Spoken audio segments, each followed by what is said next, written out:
እግዚአብሔር ቅኔው አያችሁ እንደ ቁራ ካሉ ስግብግቦች ነጥቄ ሰጣቸዋለሁ እኮ እያለ እኮ ከተንገበገቡ ሰዎች እንደውም ከማይወጣ ቁራ እኮ የገዛ ልጆቹን አያሳድግም ግን ልጆቹን የማይመገበውን ቁራ እግዚአብሔር መጋቢያ አስተናጋጅ አደረገው ጧትና ማታ እየመጣ ለኤልያስ ስጋ አቀረበለት ስለዚህ እግዚአብሔር የሚሰራው በቸርነቱ እንጂ በእኛ ዕውቀት በእኛ ትጋት አይደለም አንዳንድ ሰዎች በጣም ይሞሉናል ሆዳችን እስኪነፋ ድረስ እችላለሁ ካልክ ትችላለህ አትችልም እንዴ እችላለሁ በይ የኔ እህት አይዞሽ የሚሉ ሰዎች አሉ ወንድሜ አትችልም እችላለሁ ካልንም ኃይልን በሚሰጠኝ በክርስቶስ ሁሉን እችላለሁ በደካሞች መስራት ያውቃል ስለዚህ ቆስቁሱት እስቲ እግዚአብሔር በእኔ የሚሰራው ምንድነው ምን ፈልገን የፈጠርከኝ እዚህ ምድር ላይ ያመጣኝ በእኔ ምንድነው እቅድ በማይረቡ ሰዎች ስትሰራ ይቻለው ከኔ በላይ የማይረባ የለም ታዲያ በእኔ ላይ ለምን አትሰራም እስራኤልን ከግብጽ ነፃ ያወጣው ነብዩ ማን ነው ሙሴ ነው ሙሴ ኮልታፋ የእግዚአብሔር ቀን አይገርማችሁ ኮልታፋ ሰውን አፈጉባኤ ይሆናል ለምክር ቤት እግዚአብሔር ግን አፈጉባኤ አርጎ የመረጠው ኮልታፋው ያንተ ምላስ ለኔ ምንም አይሰራም ነው ሙሴ ደና ጉልበት ይያለው አልሰራበትም እግዚአብሔር 40 አመት ሙሉ በበረሃ በምድረ በዳ ኖረ 80 አመት ሲሞላው እግዚአብሔር ሕዝቤን ነፃ አውጣለው ስንት አመት ሲሞላ መቼ ነው የሰራበት እጸጳጦስ እግር ስር ወድቆ ሲደፋ ነው ምድረ በዳ ላይ ሄዶ በረሃብ ሲቆላ ሲጾም መከራ ሲያይ ያኔ ሕዝቤን ነፃ አውጣለው እግዚአብሔር ስራ የሚሰራው በእኛ ዕውቀት እንዳይመስለን በእኛ ጉልበት እንዳይመስለን እፉኝት የተባለች እባብ ሰው ትናደፍና ዘላ ውሃ ውስጥ ትገባለች መርዙን ከሰውነቷ ለማውጣት ማለት እናንተም ክፉ ስራ ሰርታችሁ ሰው ተናድፋችሁ ልትጠመቁ ወደ ዮርዳኖስ ወንዝ መጣችሁ እናንተ የፉኝት ልጆች ከሚመጣው ቁጣ እንድትሸሹ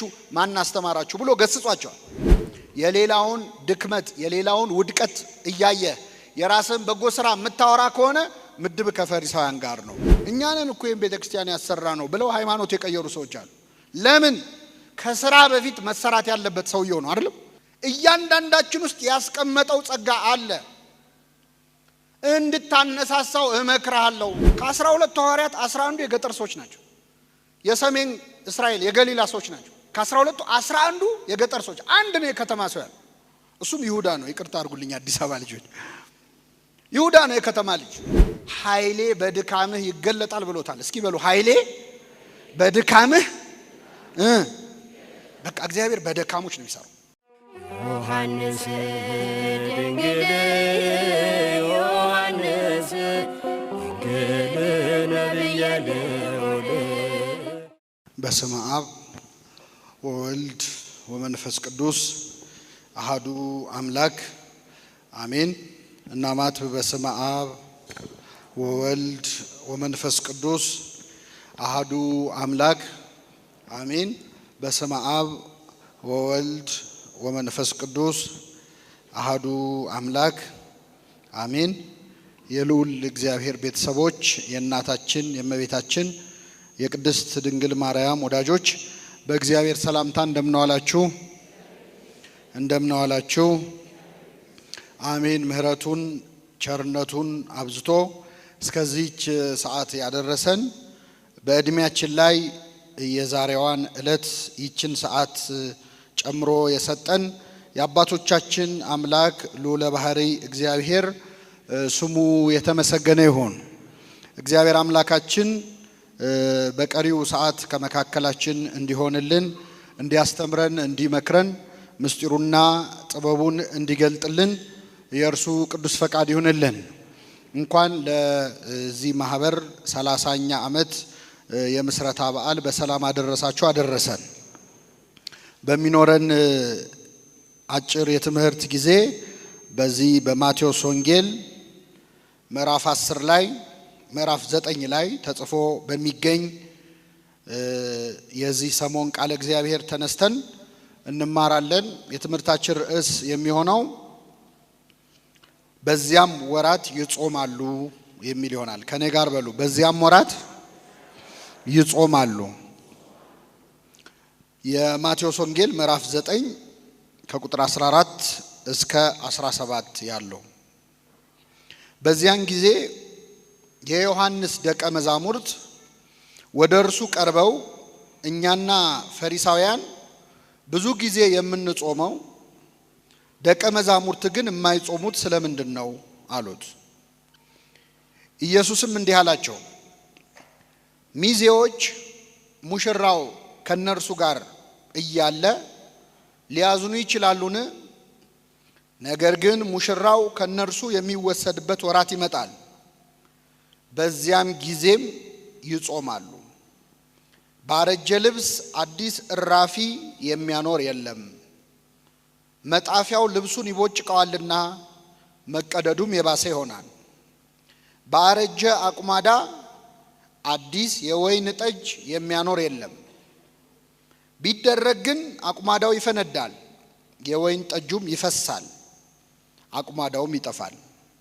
ነገር ግን አዲሱን የወይን ጠጅ በአዲስ አቁማዳ ያኖረዋል፣ ሁለቱም ይጠባበቃሉ ይላል። ስለ ቃሉ የአምላካችን ስም የተመሰገነ ይሁን። እንግዲህ አሁን ያለነው እንደምታውቁት ከሰባቱ አጽዋማት መካከል አንዱ የሆነውን ጾመ ሐዋርያትን እየጾምን ነው። በነገራችን ላይ ጾመ ሐዋርያት በመጽሐፍ ቅዱስ ወይም በሐዲስ ኪዳን በቀጥታ የተጻፈ ጾም ከሰባቱ አጽዋማት እኛ እንደምንጾመው የተጻፈው ጾም አሁን የጠቀስነው የሐዋርያት ጾም ነው። ቃሉ ሲጀምር እንደዚህ ይላል፣ በዚያን ጊዜ የዮሐንስ ደቀ መዛሙርት ቀርበው እኛና ፈሪሳውያን የምንጾመው ያንተ ደቀ መዛሙርት የማይጾሙት ለምንድን ነው አሉት ይላል። ከኔ ጋር ናችሁ? እግዚአብሔር ከሁላችን ጋር ይሁን። የማን ደቀ መዛሙርት? የማን ደቀ መዛሙርት? አትሰሙም አይደል? እስቲ አንዴ በሉ፣ የዮሐንስ ደቀ መዛሙርት። መጥምቁ ዮሐንስ ዛሬ 30ኛ ዓመቱን የሚያከብረው ማህበር የሚዘክረው የጌታ መንገድ ጠራጊ የሆነው መጥምቀ መለኮት ቅዱስ ዮሐንስ ነው። ዮሐንስ ተማሪዎች ነበሩት፣ ደቀ መዛሙርትን አፍርቷል። በጣም የሚገርመው ዮሐንስ ያገለገለው 6 ወር ያህል ነው። ስንት ወር? በ6 ወር አገልግሎቱ ለክርስቶስ መንገድ ጠርጓል። 6 ወር አገልግሎ የክርስቶስን መንገድ አመቻችቶለታል። እውነት ለመናገር ዮሐንስ ካገለገለበት ዓመት እኔ ኃጢአተኛው ያገለገልኩበት ዓመት ይበልጣል። እኛ 6 ዓመትም 16 ዓመትም አገልግለን ለክርስቶስ መንገድ መጥረግ አልቻለም። እንደውም መንገድ እየዘጋን በጣም አስቸግረ። እኛ ራሱ ጠራጊ ያስፈልገን። ዮሐንስ ግን ስንት ወር ነው ያገለገለው? 6 ወር። በ6 ወር አገልግሎቱ ለጌታ መንገድ መጥረግ የቻለ አገልጋይ ነው። በረከቱን ያሳድርብን። በነገራችን ላይ ስለ ዮሐንስ ስናወራ ስለ ተራ ሰው እያወራን አይደለም። ስለ አንድ ቅዱስ ብቻ እያወራን አይደለም። ዮሐንስ ውስጥ በጣም ብዙ ታሪክ አለ። ዮሐንስ ነቢይ ነው፣ ሐዋርያ ነው፣ ሰማዕት ነው፣ ሰባኪ ነው፣ አጥማቂ ነው። ስሙ አንድ ነው፣ ስራው ግን ብዙ ነው። በጣም አስገራሚ ነው። ክርስቶስ ራሱ ያመሰገነው፣ ለዮሐንስ መዝሙር የዘመረው፣ ለዮሐንስ ምስጋና ያቀረበ ነው እኛ እንዳይመስላችሁ። ራሱ መድኃኒታችን ኢየሱስ ክርስቶስ ምን ልታዩ መጣችሁ? ነቢይን ነው ልታዩ ወጣችሁት? እውነት እውነት እላችኋለሁ ከነቢይ የሚበልጠውን ከሴት ከተወለዱት ሁሉ መጥምቁ ዮሐንስን የሚያክል ሰው አልተነሳም ብሎ ክርስቶስ የመሰከረለት። ዮሐንስ ከአረጋውያኑ ከዘካርያስና ከኤልሳቤጥ ነው የተገኘው። እግዚአብሔር ልጅ ስጠን ልጅ ስጠን ልጅ ስጠን ብለው ሲለምኑት ለረጅም ዓመት እምቢ አላቸው። ልጅ አልሰጣቸው። መጨረሻ ላይ ካረጁ በኋላ ቅዱስ ገብርኤል መጥቶ ለኤልሳቤጥ ባል ለዘካርያስ ዘካርያስ ሆይ አትፍራ፣ ሚስት ኤልሳቤጥ ወንድ ልጅን ትወልድልሃለች አለው። ልብ አድርጉ። እነሱ ልጅ ለመውለድ የለመኑት ወጣት እያሉ ነው። እስኪያረጁ ድረስ ግን ልጅ አልሰጣቸው። ለምንድን ነው እግዚአብሔር ያዘገየው? በፈለገው ጊዜ መስጠት ይችላል አይችልም? ወጣት ሆነው ልጅ ቢሰጣቸው ይሻላል ወይስ ካረጁ በኋላ? እስኪ ወጣቶች ልጅ መውለድ የምትፈልጉት ወጣት ሆናችሁ ነው ወይስ ካረጃችሁ በኋላ? ወጣት ሆናችሁ አይደለ? ለማጫወትም ለማሳደግም ወጣት ሆኖ መውለድ ይሻላል። ዮሐንስ ግን የተሰጣቸው ለዘካርያስና ለኤልሳቤጥ እስኪያረጁ ድረስ ጠብቆ ነው። ለምንድን ነው እግዚአብሔር ካልቸገረው ለምንድነው ቀደም አድርጎ ያልሰጣቸው ካላችሁ ምክንያት አለው እግዚአብሔር። መጥምቁ ዮሐንስ መወለድ ያለበት ክርስቶስ ሊወለድ 6 ወር እስኪቀረው ጠብቆ ነው። ስለዚህ ዮሐንስን የመሰለ ልጅ ለማግኘት የግድ መጠበቅ አለባቸው። ዘግይቶ የተገኘ ነው። ዘግይተው ጠብቀው ግን አንድ ልጅ አይደለም የተሰጣቸው፣ ሐዋርያ ነው። ጌታ መጣ ብሎ ሰብኳል። የዓለምን ኃጢአት የሚያስወግድ የእግዚአብሔር በግ ብሎ ስለ ክርስቶስ መስክሯል። ነቢይ ነው። ከኔ በኋላ ይመጣል በእሳትና በውሃ ያጠምቃቸዋል ብሎ ትንቢት ተናግሯል። ነቢይም ነው፣ ሐዋርያም ነው፣ ካህንም ነው። ምን አይነት ካህን ካላችሁ መለኮትን ያጠመቀ መጥምቀ መለኮት ተብሎ የሚጠራ ለክርስቶስ አጥማቂ መሆን የተመረጠ ነው። ዮሐንስን የሚያህል አልተነሳም። እና ቅዱስ ዮሐንስ አጭር ነው አገልግሎቱ፣ ግን ውጤቱ በጣም በጣም ሰፊ ነበረ። በእውነት የዮሐንስን አገልግሎት አይነት ይስጠን። አሁን እንደ ዮሐንስ ማገልገል መቻል ቀላል ነገር አይደለም። ጸያሄ ፍኖት ለክርስቶስ መንገድ ጠራጊ የተባለው ዮሐንስ በ6 ወር አገልግሎ ለክርስቶስ አስረክቧል። እና ይህ ዮሐንስ አሁን በጠቀስኩላችሁ በማቴዎስ ወንጌል ምዕራፍ 10 ላይ ተማሪዎች ነበሩት ይላል። የዮሐንስ ተማሪዎች ደቀ መዛሙርቱ ዮሐንስን በጣም ከመውደዳቸው የተነሳ ክርስቶስን ለመቀበል ተቸግረው ነበር። እና ጸባያቸውም ላይ አንዳንድ ችግር አለ። አሁን ወደ ጥቅሱ ልመልሳችሁ። በዚያን ጊዜ የዮሐንስ ደቀ መዛሙርት ወደ ጌታ ቀረቡ ይላል። የማን ተማሪዎች? የዮሐንስ። እኛና ፈሪሳውያን የምንጾመው ያንተ ተማሪዎች የማይጾሙት ለምንድን ነው አሉት። እስቲ አንዴ ለመጨረሻ ጊዜ ከኔ ጋር በሉ። እኛና ፈሪሳውያን የምንጾመው። አሁን የዮሐንስ ተማሪዎች ራሳቸውን ከማን ጋር ነው አብረው እየጠሩ ያሉት? ከፈሪሳውያን ጋር፣ ከጻፎች ጋር። እኛ የምንጾመው ያንተ ተማሪዎች የማይጾሙ ለምንድን ነው? እኛ ብቻ ነን እንደ የምንጾመው ብለው የዮሐንስ ተማሪዎች ራሳቸውን ከፈሪሳውያን። አቤት ዮሐንስ ቢሰማ እንዴት ያዝናል። ዮሐንስ ፈሪሳውያንን በጣም ነበር የሚጠላቸው። እናንተ የፉኝት ልጆች እስከማለት ደርሷል። እፉኝት የተባለች እባብ ሰው ትናደፍና ዘላ ውሃ ውስጥ ትገባለች፣ መርዙን ከሰውነቷ ለማውጣት ማለት። እናንተም ክፉ ስራ ሰርታችሁ ሰው ተናድፋችሁ ልትጠመቁ ወደ ዮርዳኖስ ወንዝ መጣችሁ። እናንተ የፉኝት ልጆች ከሚመጣው ቁጣ እንድትሸሹ ማን አስተማራችሁ ብሎ ገስጿቸዋል። እነዚህን የተለሰኑ መቃብሮች የፉኝት ልጆች ፈሪሳውያንን ከራሳቸው ጋር አድርገው እኛና ፈሪሳውያን እንጾማለን፣ ያንተ ተማሪዎች ግን ለምን አይጾሙም ማለት። ከፈሪሳውያን ጋር ከመደመር እግዚአብሔር በቸርነቱ ይጠብቀን። አዎ የዮሐንስ ተማሪዎች ሆነው ግን ድክመታቸው እንጾማለን ማለታቸው ነው። እኛ እንጾማለን፣ እኛ እንጸልያለን፣ እኛ እኮ እንዲያርገናል፣ እኛ እኮ እንዲሰርተናል ካልክ የዮሐንስ ተማሪ ብትሆንም ምድብህ ከነማን ጋር ይሆናል? ከፈሪሳውያን ጋር። ፈሪሳውያን የሰሩትን በጎ ስራ ማውራት ይወዳሉ። አሁን በዚህ ማህበር የምታገለግሉ ወንድሞቻችን እህቶቻችን የተሰባሰባችሁት በመጥምቁ ዮሐንስ ስም ነው። 30 ዓመት ብዙ ስራ ሰርታችኋል። እኛ እንዲያርገናል የሚል ስሜት ከተሰማችሁ የዮሐንስ ተማሪዎች አይደላችሁ። ምድባችሁ ከፈሪሳውያን ጋር ሊሆን ነው ማለት ነው። እንዲህ ሰርተናል አይባልም። ፈሪሳውያን የሰሩትን በጎ ስራ ማውራት ይወዳሉ። ሲጸልዩ እንኳን ጌታ ፊት ቀርበው ጌታ ሆይ በሳምንት 2 ጾማለሁ፣ ትእዛዝህን ጠብቃለሁ፣ እንደዚህ ቀራጭ ስላላደረከኝ ምን እልሃለሁ እንደዚህ ከማለት ይሰውረን። ይሄ የፈሪሳይ ጸባይ ነው ማለት ነው። የሰራው በጎ ስራ ጎልቶ ከታየህ የዮሐንስ ተማሪ ብትሆንም ምድብ ግን ከፈሪሳውያን ጋር። በጣም ይገርማል። የጌታ ተማሪዎች እኮ ደቀ መዛሙርቱ ሉቃስ ወንጌል ምዕራፍ 11 ላይ ሄዳችሁ ስታነቡ ሐዋርያት ራሳቸውን ዝቅ አድርገው የዮሐንስን ተማሪዎች ነው ከፍ አድርገው የተናገሩት። ምን አሉ? ጌታ ሆይ ዮሐንስ ለተማሪዎቹ ጸሎት አስተምሯቸዋል፣ ለኛም የምንጸልየውን አስተምረን ብለው ጠየቁት ይላል። ይህን ጊዜ ጌታ በሰማያት የምትኖር አባታችን ሆይ ብላችሁ ጸልዩ ብሎ አስተማረ። ሐዋርያት ከኛ የዮሐንስ ተማሪዎች ይበልጣሉ ይላሉ። የዮሐንስ ተማሪዎች ግን ያንተ ተማሪዎች ይጾማሉ፣ እኛ ግን ለምን እኛ እየጾምን እነሱ ለምን አይጾሙም አሉ። የሌላውን ድክመት የሌላውን ውድቀት እያየ የራስን በጎ ስራ የምታወራ ከሆነ ምድብ ከፈሪሳውያን ጋር ነው። የዮሐንስ ተማሪ ሆኖ የፈሪሳውያን ምድብ ከመሆን እግዚአብሔር በቸርነቱ ይጠብቀን። ምንድነው የሚያስመድበን? ግብዝነት ነው ማለት።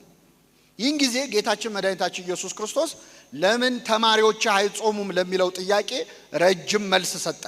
ይህንን መልስ አብራርቼ አጠቃልላለሁ።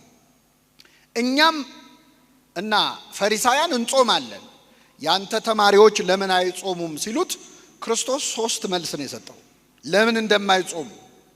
አንደኛ ሙሽራ ከነሱ ጋር እያለ ሚዜዎች ሊያዝኑ ይችላሉን አለ። እስኪ በሉ ሙሽራ ከነርሱ ጋር ሳለ ሚዜዎች ሊያዝኑ አይችሉም። ለምን? ከነሱ ጋር ማስላል። እዚህ መሃል ሚዜ ሆናችሁ የምታውቁ ሰዎች ከሙሽራው አጠገብ ቁጭ ብላችሁ የሆነ ቅር የሚያሰኝ ሐዘን ነገር ብትሰሙ፣ ዜና ብትሰሙ ሰርጉ እስኪያልፍ ድረስ ሐዘናችሁ ምን ታረጋላችሁ? ዋጥ ታረጋላችሁ። ለማ ክብር ብላችሁ። አቤት መብላት ባትፈልጉም ግን ለሙሽራው ሲባል ትበላላችሁ። መሳቅ ባትፈልጉም ለሙሽራው ክብር ሲባል ትስቃላችሁ።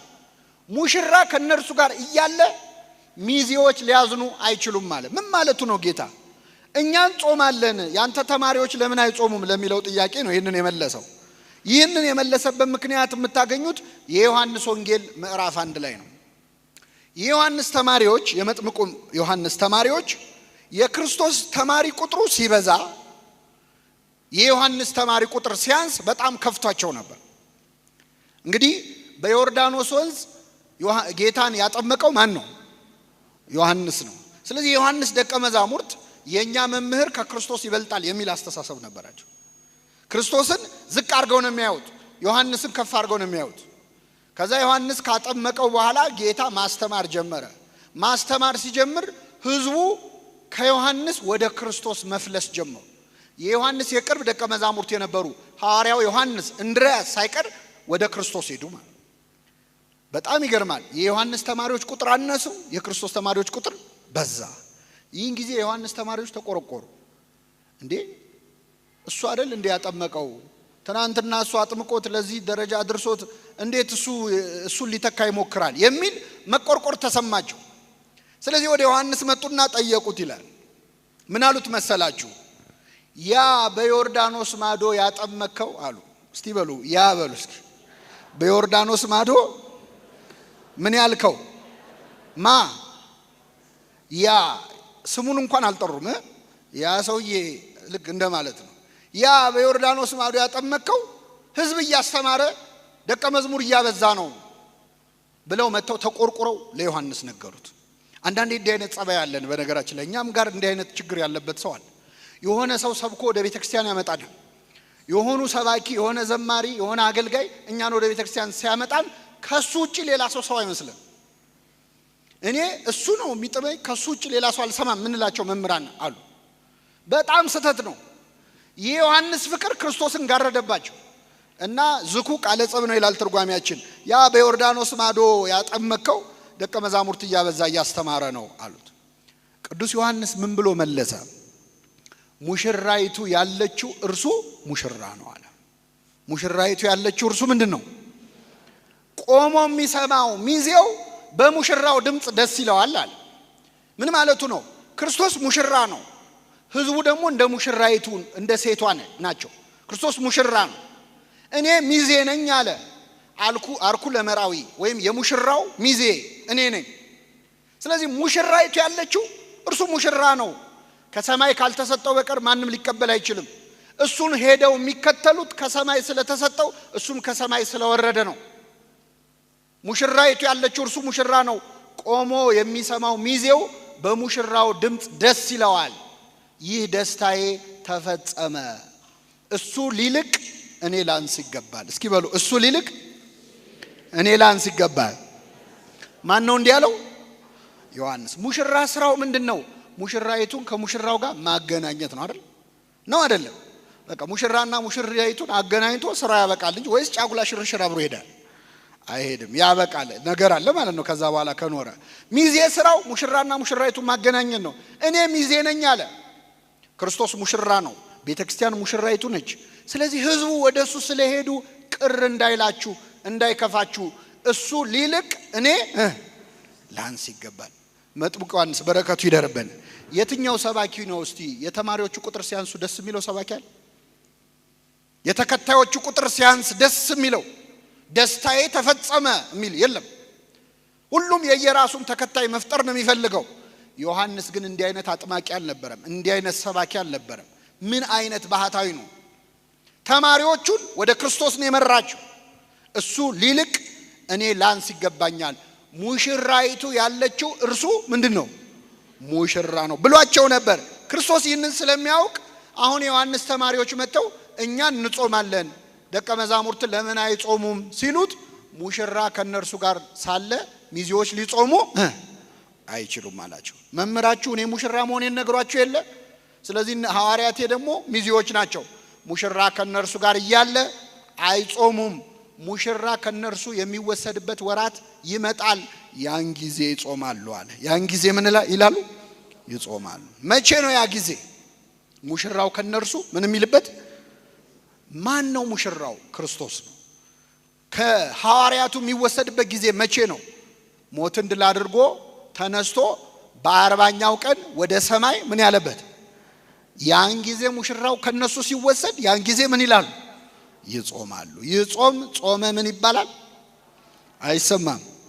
ሐዋርያ አሁን እየጾም ነው ያለው ማለት ነው። ሙሽራው ከነርሱ የሚወሰድበት ወራት ይመጣል፣ ያን ጊዜ ምን ይላሉ? እበሉ ግድ የላችሁ። ያን ጊዜ በሉ ይጾማሉ። ሙሽራው ከነርሱ ምን ሲል? መቼ ነው የተወሰደው ሙሽራው? ወደ ሰማይ ምን ባለ ጊዜ? ባረገ ጊዜ። ይሄ የክርስቶስ መልስ ነው። እውነት ነው። ሐዋርያት ጌታ እስከተነሳ ድረስ ትንሣኤውን አዩ። ለ40 ቀን ክርስቶስ በምድር ላይ ቆይቷል።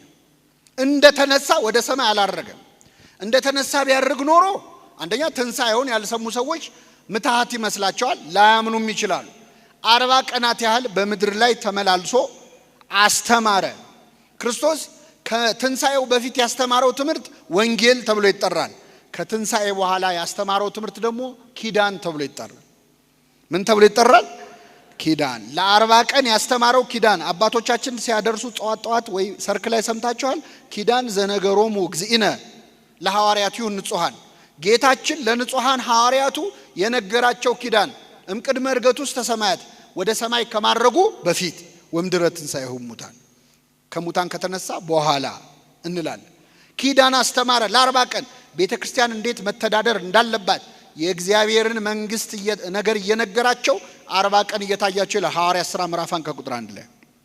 ስለዚህ ከ40 ቀን ትምህርት በኋላ መድኃኒታችን ኢየሱስ ክርስቶስ ወደ ቢታንያ ያወጣቸው፣ እያዩት ወደ ሰማይ ከፍ ከፍ አለ። ሙሽራው ከነርሱ ተወሰደ። ሐዋርያት ተጨንቀው ቆመው እያለ 2 መላእክት መጡና እናንተ የገሊላ ሰዎች ሆይ ስለምን አዝናችሁ ቆማችኋል? ሲሄድ ያያችሁት ክርስቶስ ተመልሶ ወደ እናንተ ምን ይላል?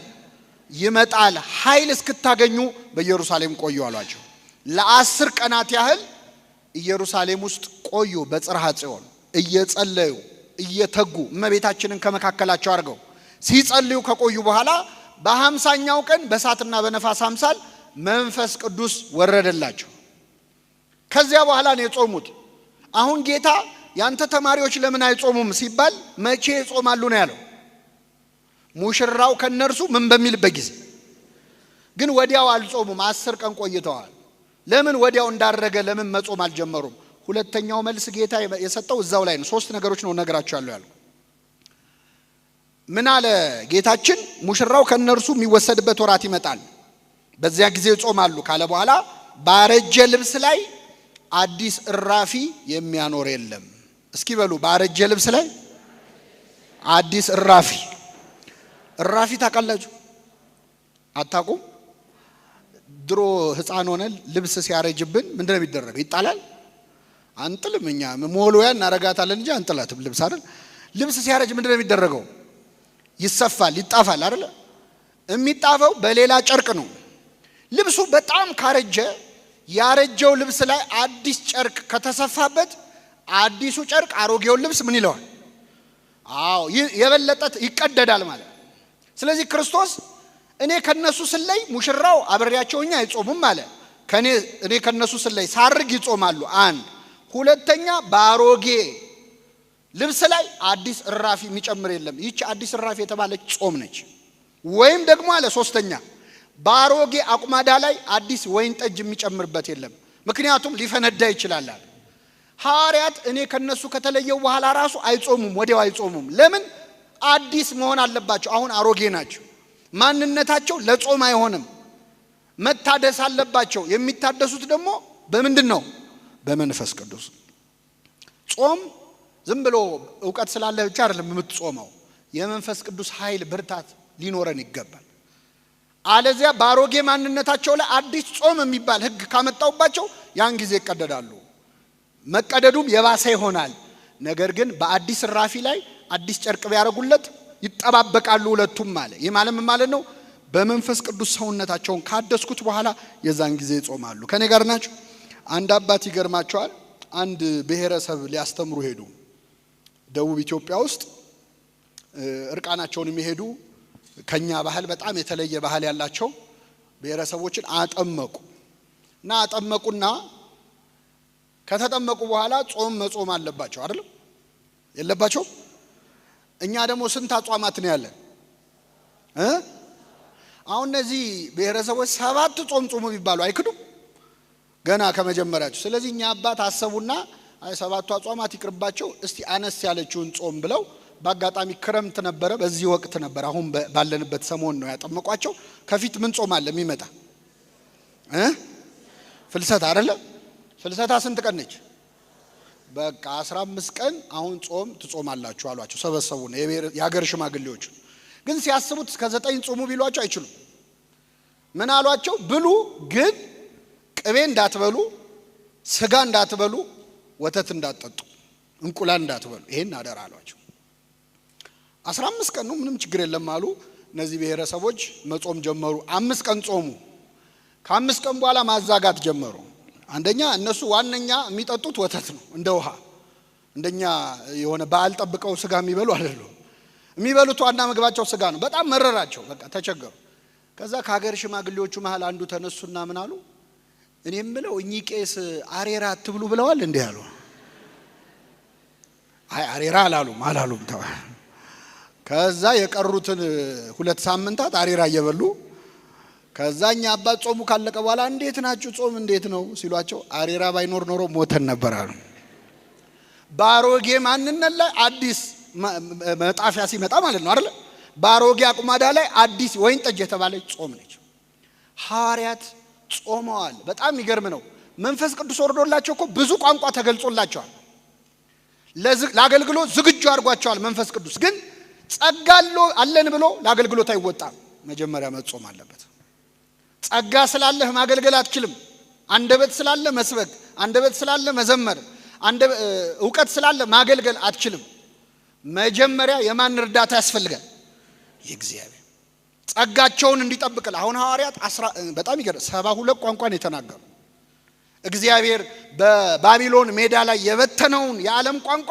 ሰበሰበው ሐዋርያት ውስጥ በባቢሎን ሰዎች ትዕቢት የተበተነው የዓለም ቋንቋ በሐዋርያት ትትና ተሰበሰበ በዓለም ሁሉ ቋንቋ ተናገሩ የእግዚአብሔር ትትናው እንዴት አይነት ነው ክርስቶስ በዚህ ምድር ላይ ያለኮ ተናግሮ ሄደው አንድ ቋንቋ ነው ግፋቢል 2 ነው ዕብራይስጥና አራማይክ ነው ተናግሮ ሄደው ግን ክርስቶስ ስንት ቋንቋ ያውቃል ስንት ቋንቋ ይችላል እሱ የማይችለው ቋንቋ አለ የለም ግን በአንድ ቋንቋ አስተምሮ ሄደ እኛ አሁን ከአንድ በላይ ቋንቋ ካወቅን ያስችለናል ይሄው እንግሊዘኛ መከራችን አንዴ ምናየው በያር ቢያንስ አትሊስት እንላለን ክርስቶስ ያለምን ሁሉ ቋንቋ ያውቃል ግን በአንድ ቋንቋ አስተምሮ ሄደ ምስኪኖቹን ገበሬዎች ግራ አላጋባቸውም በግሪክኛ ጀምሮ በሮማይስጥ መጨረስ አቅተው እሱ ያላረገውን ግን ሐዋርያቱን 72 ቋንቋ አሸከማቸው እንዴት አይነት ነገር ነው በእኔ የሚያምን እኔም ማደርገውን ያደርጋል እውነት እላችኋለሁ ከዚያም በላይ ያደርጋል ይላል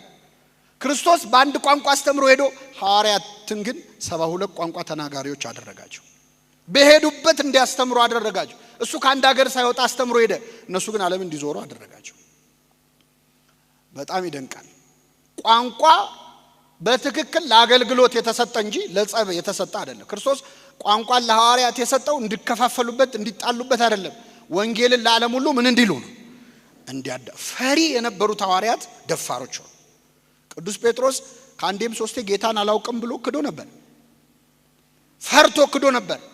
በ3 ሰው ፊት የካደው ጴጥሮስ በ3000 ሰዎች ፊት አስተማረ ቆሞ። 3000 ሕዝብ ባለበት ሰበከ። ሰብኮ ሲጨርስ 3000 ሰዎች በክርስቶስ አመኑ ይላል። በአንድ ስብከት 3000 ሰው ማሳመን ቻለ። እኛ በ3000 ስብከት አንድ ሰው ለማሳመን እንቸገር። ይህንን ያመጣው መንፈስ ቅዱስ ነው። መንፈስ ቅዱስ ብቻም አይደለም። ከዛ በኋላ ደግሞ ጾመዋል አባቶቻችን ሐዋርያት። በዚህ ምክንያት ከተናገሩት ቃል ያልተሰማ የለም። ወአልቦ ነቢብ ዘይተሰማ ቃሎሙ፣ አልቦ ነገር ወአልቦ ነቢብ፣ አንድ ቃልም የለም ድምፅም የለም። በዓለም ሁሉ ቃላቸው ተሰማ። ውስተ ኩሉ ምድር ወፃ ነገሮሙ፣ በዓለም ሁሉ ንግግራቸው ወጣ። ወእስከ አጽናፈ ዓለም በጽሐ ነቢቦሙ፣ እስከ ዓለም ዳርቻ ድረስ ንግግራቸው ወጣ። ስለዚህ አባቶቻችን ሐዋርያት አገልግሎታቸው ሁሉ ለዓለም የደረሰው ስብከታቸው ሁሉ ውጤት ያመጣው ከአገልግሎት በፊት በመጾማቸው በመጸለያቸው። ይህንን ጾም ስለሰጠን እግዚአብሔር ስሙ የተመሰገነ ይሁን። ዝም ብሎ ማገልገል ብቻ አይደለም። እንግዲህ 30 ዓመት ይሄ ማህበር አገልግሎት ላይ እንደነበረ እየነገሩኝ ወንድሞቻችን እህቶቻችን የመጥምቁ ዮሐንስ ተማሪዎች ናቸው። ልክ እኛ እንጾማለን ብለው እንደከሰሱት አይነት አይሆኑ እንጂ ዮሐንስ ተማሪዎች ናቸው። እነዚህ ተማሪዎች ናቸው 30 ዓመት ያገለገሉት። አገልግሎት አንዱ መመዘኛው መጀመሪያ መንፈሳዊ ነገር መቅደም ያለበት። አንዳንዴ ስጋዊ የሆነ ይመጣል አገልግሎት፣ ስራ የሆነ ይመጣል አገልግሎት፣ ሜካኒካል የሆነ ይመጣል። ከጸሎት የተለየ ከጾም የተለየ አገልግሎት፣ ከመንፈሳዊ ቃል እግዚአብሔር የተለየ ወንጌል የሌለበት አገልግሎት በሂደት እየደከመ ይመጣና ስራ ይሆናል። በዚህ ምክንያት እኔ ስንት ዓመት አገልግያለሁ ብለው የካዱ ሰዎች አሉ። እኛንን እኮ ቤተክርስቲያን ያሰራ ነው ብለው ሃይማኖት የቀየሩ ሰዎች አሉ። ለምን? ከስራ በፊት መሰራት ያለበት ሰውየው ነው አይደለም? ነው አይደለም? እና ይህ ጾም አባቶቻችን ሐዋርያት ጾመው ለዓለም ያበሩበት፣ ዓለምን ያዳረሱበት፣ መንፈስ ቅዱስ የሰጣቸውን ጸጋ የተጠቀሙበት ነው። እኔ አንድ ነገር ልናገርና አበቃለሁኝ። ሐዋርያት መንፈስ ቅዱስ ተሰጣቸው። በዚህ በተሰጣቸው ጸጋ በዓለም ሁሉ ዞረው አስተማሩ። እኛ እዚህ አዳራሽ ውስጥ ያለን ሰዎችስ ጸጋችን ምንድን ነው? ለሐዋርያት የተሰጠ መንፈስ ቅዱስ ለኛ ተሰጥቷል? አልተሰጠም? አልተሰጣችሁም? አልተጠመቃችሁም? በአርባና ስንጠመቅ ምን ተሰጥቶናል? ጸጋ መንፈስ ቅዱስ ተሰጥቶናል። ለሐዋርያት የተሰጠው ለኛም ተሰጥቷል። ሐዋርያት የሰሩትን እኛ መስራት ያልቻልነው ለምንድን ነው? ቅዱስ ጳውሎስ ለክርስትና ልጁ ለጢሞቴዎስ እንዲህ ሲል ይመክረዋል። በአንተ ያለውን የመንፈስ ቅዱስ ጸጋ እንድታነሳሳው እመክርሃለሁ። በአንተ ያለውን የመንፈስ ቅዱስ ጸጋ ምን እንድትለው? እንድትቆሰቆሰው። እሳት ነው መንፈስ ቅዱስ። እሳት ካልተቆሰቆሰ አይነድም። ተዳፍኖ ከቀረ ምናልባትም ሊጠፋ ይችላል። እያንዳንዳችን ፈጽመን እስካልካድነው ድረስ ከኛ የማይለይ ጸጋ መንፈስ ቅዱስ በ40ና በ80 ቀናችን ተሰጥቶናል። በተሰጠን ጸጋ እንድናገለግል ግን ምን አለ? ባንተ ያለውን የመንፈስ ቅዱስ ጸጋ እንድታነሳሳው እመክርሃለሁ። ጸጋ ሲባል መዘመር፣ መስበክ፣ መቀደስ ምናምን ይመስላል። ይሄ የቤተ ክርስቲያን አገልግሎቶች ውስጥ ያሉ ስራዎች እሱ አይደለም። ብዙ ጸጋ አለ። የጸጋ ስጦታ ልዩ ልዩ ነው። መንፈስ ቅዱስ ግን አንድ ነው። ለአንዱ ትዕግስት ይሰጠዋል ጸጋ ሆኖ፣ ለአንዱ ንጽህና ይሰጠዋል፣ ለአንዱ መመጽወት ይሰጠዋል፣ ለአንዱ ማስተዳደር ይሰጠዋል። የግድ በቤተ ክርስቲያን ያለው አገልግሎት ብቻ አይደለም። መንፈስ ቅዱስ በ40ና በ80 ቀን ሲሰጠን ሁላችንም ላይ ይሰራል። እዚህ መሃል ጸጋ የሌለው ሰው የለም። ያለ ስራ የፈጠረው ሰው የለም። ከዚህ መሃል እግዚአብሔር በእኛ የሆነ ድንቅ ነገር ሊያደርግ ይፈልጋል። በጣም የሚገርመኝ ቤታችን የምንጠቀምበትን ቴሌቪዥን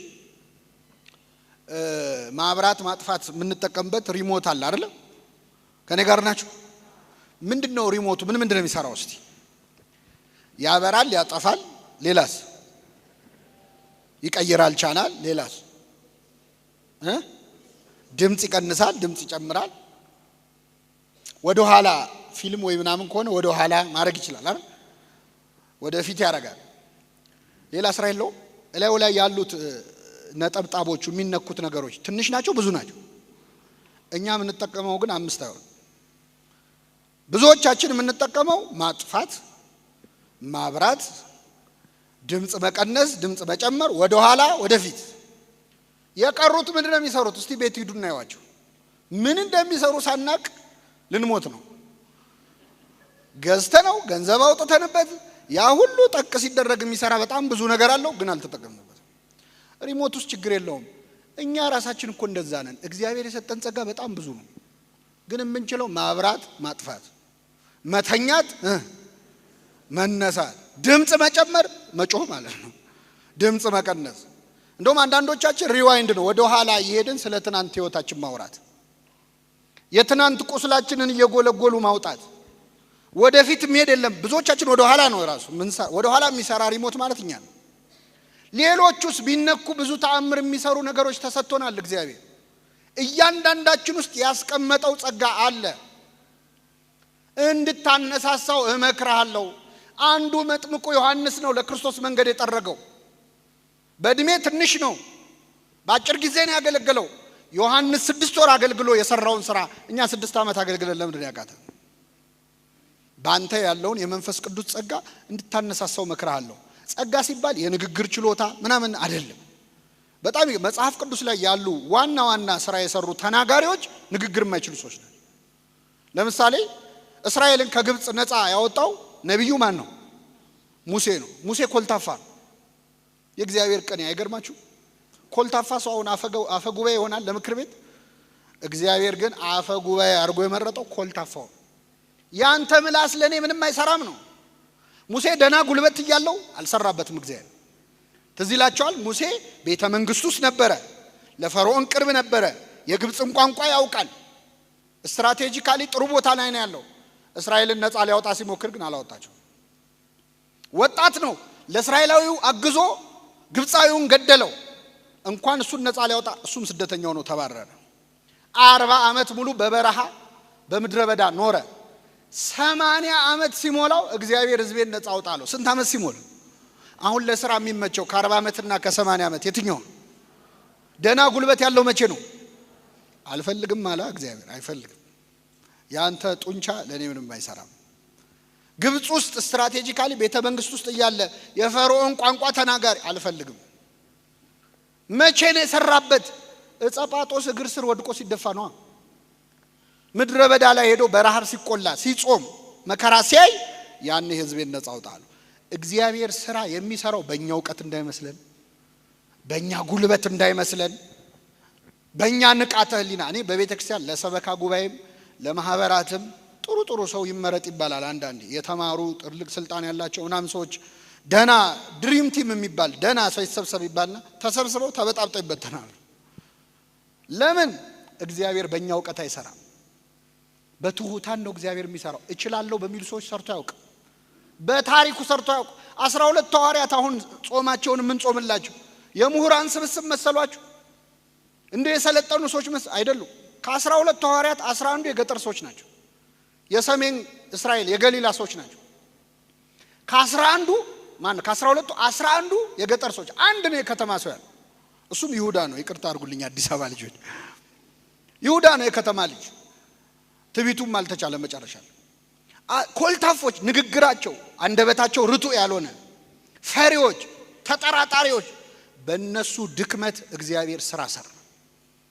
ኃይሌ በድካምህ ይገለጣል ብሎታል። እስኪ በሉ ኃይሌ በድካምህ። በቃ እግዚአብሔር በደካሞች ነው የሚሰራው። ባለቅኔ ነው። በቃ ከስግ እንዴ ኤልያስን የመገበው ቁራ ነው። የእግዚአብሔር ቅኔ እኮ ይገርማል። ለኤልያስ ጧት ስጋ እያመጣ ያበላው ቁራ ነው። እንደው ካልጠፋ ወፍ ማለት ነው።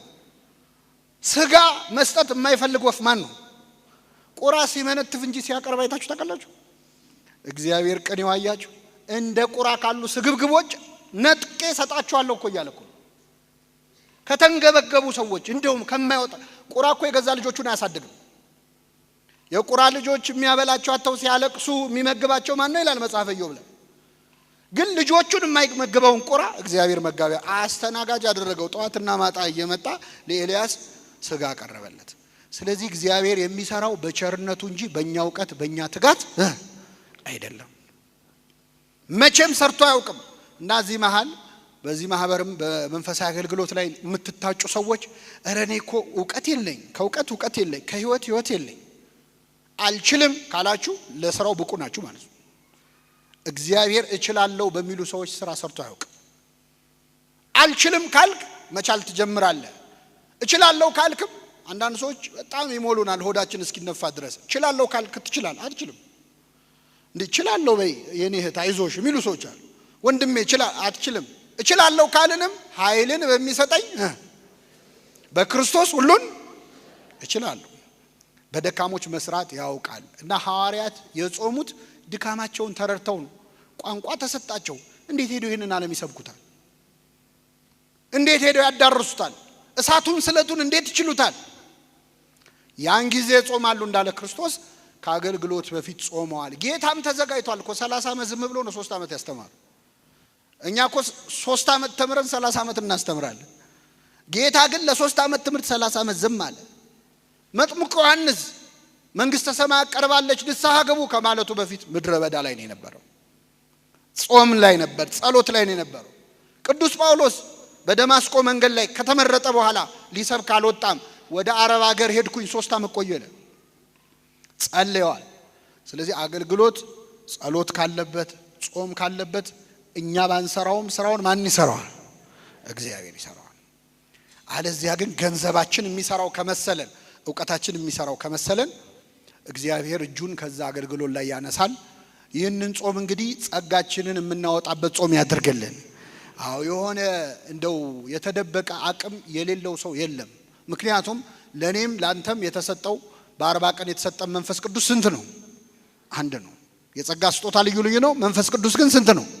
ስለዚህ ቆስቁሱት እስቲ። እግዚአብሔር በእኔ የሚሰራው ምንድነው? ምን ፈልገን የፈጠርከኝ እዚህ ምድር ላይ ያመጣኝ?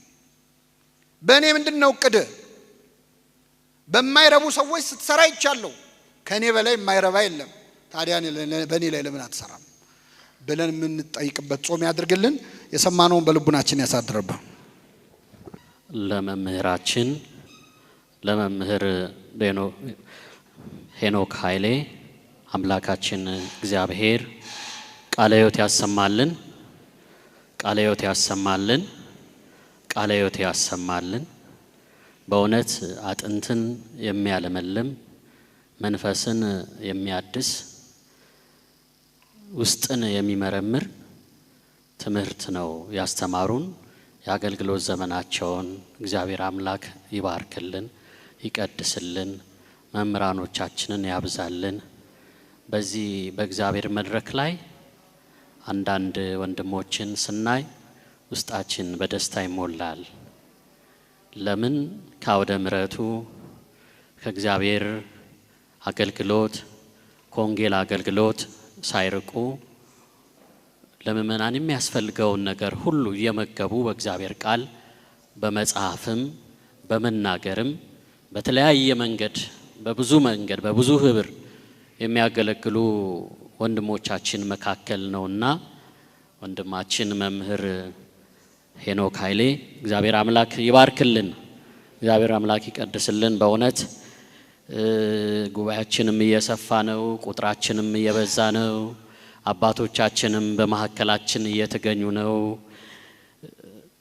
ከፊት ለፊት የምናያቸው ቆሞስ አባ ወልደ ማርያም አሉ። የደብረ አሚን ተክለ ሃይማኖት ቤተክርስቲያን አስተዳዳሪ ናቸው። ከዚህ በፊት ደግሞ በዚሁ ቦታ በአስተዳደርነት ያገለገሉ የነበሩ አባት ናቸው። ሌሎችም አባቶች ስማችሁን ያልጠራው ካለ በኋላ አስተካክላለሁ፣ እጠራለሁ። እግዚአብሔር አምላክ ጉባኤያችንን ይባርክልን፣ ይቀድስልን። ዮሐንስ ድንግል ዮሐንስ ድንግል ነቢየ ልዑል